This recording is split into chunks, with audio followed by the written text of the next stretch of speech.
इन दिनों साक्षी गर्भवती थी। साक्षी अपने घर में अपनी सास विमला के साथ बैठी थी। सुनो गरीब कहीं की, मुझे ना इस घर के लिए पोता ही चाहिए, समझी ना, जो हमारे खानदान को आगे ले जा सके।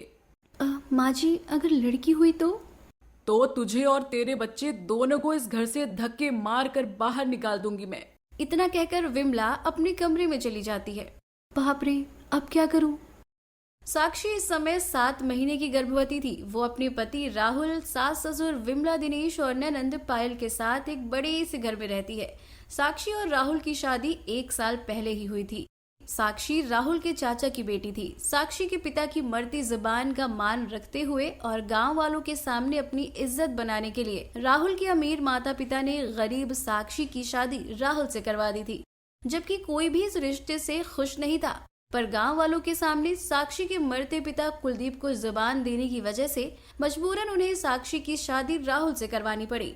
पर साक्षी इस घर में एक पल के लिए भी खुश नहीं थी। उसके ससुराल वालों ने उसे नौकर बनाकर रख दिया था। घर का सारा काम खत्म करके गर्भवती साक्षी अपने कमरे में आती है। राहुल, माँ जी का कहना है कि उन्हें इस घर के लिए पोता ही चाहिए। हाँ तो मुझे भी लड़का ही चाहिए। लड़की के बारे में तो सोचना भी मत, समझी ना। पर राहुल, अगर लड़की हुई तो? मुंह बंद कर अपना, तुझे लड़का ही होगा, समझी ना। अरे आगे चलकर हमारी इस संपत्ति को संभालने वाला भी तो कोई होना चाहिए ना। ये कहकर राहुल कमरे के बाहर चला जाता है। इस घर में हर किसी को लड़का ही चाहिए, अगर मुझे लड़की हो गई तो? अपने ससुराल वालों की बातें सुनकर साक्षी घबराने लगती है। देखते ही देखते 3 महीने बीत जाते हैं और साक्षी एक लड़की को जन्म देती है। ये देखकर परिवार वाले बहुत दुखी हो जाते हैं। कोई भी साक्षी की बेटी को गोद तक नहीं लेता था। कुछ दिन बाद जिस बात का डर था आखिर वही हुआ। माँ जी, बेटी भी तो औलाद ही होती है ना, हो सकता है मुझे अगली बार लड़का हो जाए। सब बिना कुछ कहे अपने अपने कमरे में चले जाते हैं। उसके बाद साक्षी अकेले ही अपनी बेटी रिया की सेवा करने लगी। परिवार में कोई भी रिया को हाथ तक नहीं लगाता था और अब सब पहले से ज्यादा साक्षी से नफरत करने लगे थे। धीरे धीरे समय गुजरता गया। रिया अब 3 साल की हो चुकी थी और उसी समय साक्षी 4 माह की गर्भवती थी। एक दिन रात में, सुन ले बहू, इस बार हमें लड़का ही चाहिए। पहले तो हमने जैसे तैसे तुझे माफ करके अपने इस घर में रहने दिया, पर अब नहीं, अब हमें लड़का ही चाहिए। विमला, चिंता मत करो, लड़की के बाद हर किसी को लड़का ही होता है। देखना, इस बार साक्षी बहू को लड़का ही होगा। पूरा परिवार फिर से लड़की की उम्मीद में लगा रहता है। कुछ महीने ऐसे ही बीत जाते हैं। सब लड़की की चाहत में इस बार साक्षी का खूब ख्याल रखते हैं और कुछ ही दिनों बाद साक्षी फिर से एक लड़की को जन्म देती है। अब ये देखकर तो परिवार वालों का खून और भी ज्यादा खौलने लगा। कुछ दिन बाद विमला साक्षी और उसके बच्चों को घर से निकालने लगती है। तभी राहुल साक्षी को रोक देता है। माँ जी, आखिर आपको बेटियों से क्या परेशानी है? बेटियां भी तो अपने परिवार की इज्जत होती है ना। बेटियां बड़ी होकर शादी करके अपने ससुराल चली जाती हैं। बेटियां तो पराई अमानत होती हैं और बेटे जीवन भर साथ रहकर अपने बुढ़ापे का सहारा बनते हैं। सुनो माँ, अभी इसे मत निकालिए, वरना गांव वालों को पता चल गया ना तो लोग हमारा यहाँ रहना मुश्किल कर देंगे। हम एक बार और कोशिश करते हैं ना, शायद अगली बार साक्षी को लड़का हो जाए। अपने बेटे की बात सुनकर विमला फिर से एक पोते की उम्मीद में लग जाती है और कुछ ही सालों में साक्षी फिर से एक लड़की को जन्म देती है। ये देखकर विमला हॉस्पिटल से ही साक्षी और उसकी तीनों बेटियों को धक्के मारकर बाहर निकाल देती है। चल निकल यहाँ से, आज से तेरा हमसे कोई रिश्ता नहीं। अपनी बेटियों को उठा और निकल जाओ यहाँ से। माँ जी, ऐसा मत कीजिए, मैं अपनी बेटियों को लेकर कहाँ जाऊंगी? मेरा आप लोगों के सिवा कोई नहीं है। तभी विमला और सब साक्षी की बातें सुने बिना ही चले जाते हैं। साक्षी गिड़गिड़ाती रही, मिन्नतें करती रही, पर किसी को भी उस पर और उसकी बेटियों पर जरा भी दया नहीं आई। तभी साक्षी अपनी छोटी बेटी अंजलि और 2 10 और 8 साल की बेटियों रिया और दिया को लेकर गांव के रेलवे स्टेशन पर आती है। मेरे ससुराल वालों को लगता है ना कि बेटियां कुछ नहीं कर सकती। अब मैं उन्हें दिखाऊंगी कि बेटियां कैसे अपने माता पिता और अपने खानदान का नाम रोशन करती हैं। मैं अपनी बेटियों को पढ़ा लिखा कर इतना काबिल बनाऊंगी कि मेरे ससुराल वाले इन्हें देखकर गर्व से कहेंगे कि बेटियां भी बहुत कुछ कर सकती है। उसके बाद साक्षी उसी रेलवे स्टेशन पर भीख मांगने लगी और अपनी बेटियों का पेट पालने लगी और उसी रेलवे स्टेशन पर रहने लगी। कई महीनों तक ऐसे ही चलता रहा। एक दिन साक्षी उसी रेलवे स्टेशन पर कड़ी धूप में लोगों से भीख मांग रही थी और उसकी बेटियां भी उसके साथ लोगों से भीख मांग रही थी। तभी एक रोहन नाम के रेलवे कर्मचारी की नजर साक्षी और उसके बच्चों पर पड़ती है। रोहन काफी दिनों से साक्षी को देखे जा रहा था। तभी वो साक्षी के पास आता है। बहन, आप दिखने में तो अच्छे घर की लगती हो। मैं आपको काफी महीनों से यहाँ आपके बच्चों के साथ भीख मांगता देख रहा हूँ। आखिर ऐसी क्या बात है? क्या आपके पति गुजर गए हैं? नहीं, मेरे पति जिंदा है, बस हालातों ने मुझे जीते जी मार दिया है।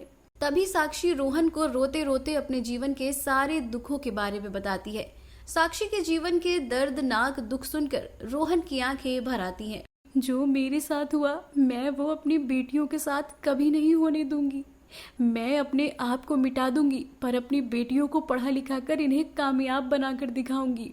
बहन, आपके जीवन के दुख के बारे में सुनकर तो आंखें भर आईं। मैं आपके हौसले और जज्बात को सलाम करता हूँ और दुआ करता हूँ कि आप अपने मकसद में कामयाब हो जाएं। पर बहन, ये ऐसे भीख मांगने से नहीं होगा। तो क्या करूं? इसके सिवा कोई चारा भी तो नहीं है मेरे पास। एक काम करो, मैं आपको पैसे देता हूँ। आप इस स्टेशन पर एक होटल खोल लो। जो भी खर्च आएगा वो सब मैं दूंगा। उसके बाद आप इज्जत से पैसे कमाकर अपनी बेटियों के भविष्य को बनाओ। ये सुनकर साक्षी की आंखें भर आती हैं और वो रोहन के कदमों में गिर जाती है। अरे बहन, बस बस। जो अपने ना कर सके वो आप जैसे अनजान ने कर दिखाया। उसके बाद रोहन अपने पैसों से उसी रेलवे स्टेशन पर साक्षी को एक छोटा सा ढाबा बनाकर देता है और उसमें जरूरत की हर चीज भर देता है। जिसके बाद साक्षी अपने हाथों से उस ढाबे पर खाना और नाश्ता बनाने लगी और स्टेशन पर आए यात्री साक्षी के ढाबे पर आकर खाना खाने लगे, नाश्ता करने लगे। कुछ दिनों में धीरे धीरे करके साक्षी की कमाई में दिन प्रतिदिन बढ़ोतरी होने लगी और रोहन भी अपने सभी स्टाफ वालों के साथ साक्षी के ढाबे पर आकर रोज खाना खाने लगा। एक दिन सवेरे, मेरा ये ढाबा तो बहुत अच्छा चलने लगा है, रोज की कमाई भी बहुत हो रही है मेरी। एक काम करती हूँ, अब मैं अपनी बेटियों का दाखिला इस गांव के स्कूल में करवा देती हूँ। अगले दिन साक्षी अपनी दोनों बेटियों का दाखिला उसी गांव के एक स्कूल में करवा देती है। उसके बाद साक्षी सारा दिन अपने ढाबे पर काम करने लगी और उसकी बेटियां पढ़ाई करने लगी। देखते देखते 3 साल बीत जाते हैं। साक्षी की तीनों बेटियां पढ़ लिख कर इतनी कामयाब हो गई थी कि रिया एक काबिल डॉक्टर बन चुकी थी, दिया एक पुलिस अफसर बन चुकी थी और अंजलि रेलवे में टीसी बन चुकी थी। तीनों बहनें अपनी मेहनत की कमाई से उसी गांव में एक बड़ा सा घर खरीद लेती है और अपनी माँ के साथ उस घर में रहने लगती हैं। एक दिन अचानक साक्षी को मामूली सा बुखार आ जाता है। ये देखकर तीनों बेटियां साक्षी को लेकर रिया के हॉस्पिटल में आती हैं। अरे मुझे कुछ नहीं हुआ बच्चों, बस मामूली सा बुखार आया है मुझे। माँ, हम आपको जरा भी तकलीफ में देखते हैं ना तो हमें बहुत तकलीफ होती है। माँ, आप चिंता मत कीजिए, मैं अभी आपको दवाई देती हूँ। उतने में उस हॉस्पिटल में राहुल, दिनेश विमला को लेकर आते हैं। विमला को हार्ट अटैक आया था।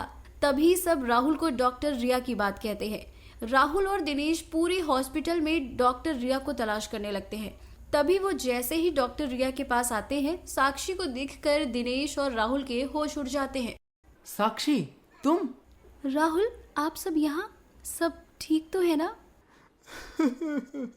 यहाँ डॉक्टर रिया कौन है? मेरी पत्नी को हार्ट अटैक आया है, उसकी जान खतरे में है। तो आप हो मेरे पिताजी और दादाजी, जिन्होंने हमारी माँ को इतनी तकलीफ दी। जाओ, नहीं करना मुझे आपकी माँ और पत्नी का इलाज। ऐसा ना कह मेरी बच्ची, मैं तेरे पैर पड़ता हूँ, मेरी पत्नी को बचा ले। रिया बेटा, तू एक डॉक्टर है और एक डॉक्टर का कर्तव्य होता है कि वो अपने मरीज की जान हर हाल में बचाने की कोशिश करे। अपना कर्तव्य निभा बेटा और उस मरीज की जान बचाने की कोशिश कर। अपनी माँ की बात सुनकर रिया अपनी दादी विमला का इलाज करने चली जाती है।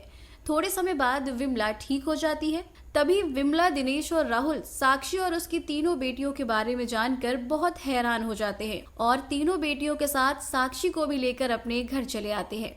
सही कहती थी साक्षी बहू कि बेटियां कुछ भी कर सकती हैं। हमें गर्व है कि हमारी पोतियां इतनी काबिल बन गई। आज साक्षी की बात सच हो गई और सच में उसकी बेटियां इतनी कामयाब बन गई और ये सब साक्षी के ही कारण हो पाया।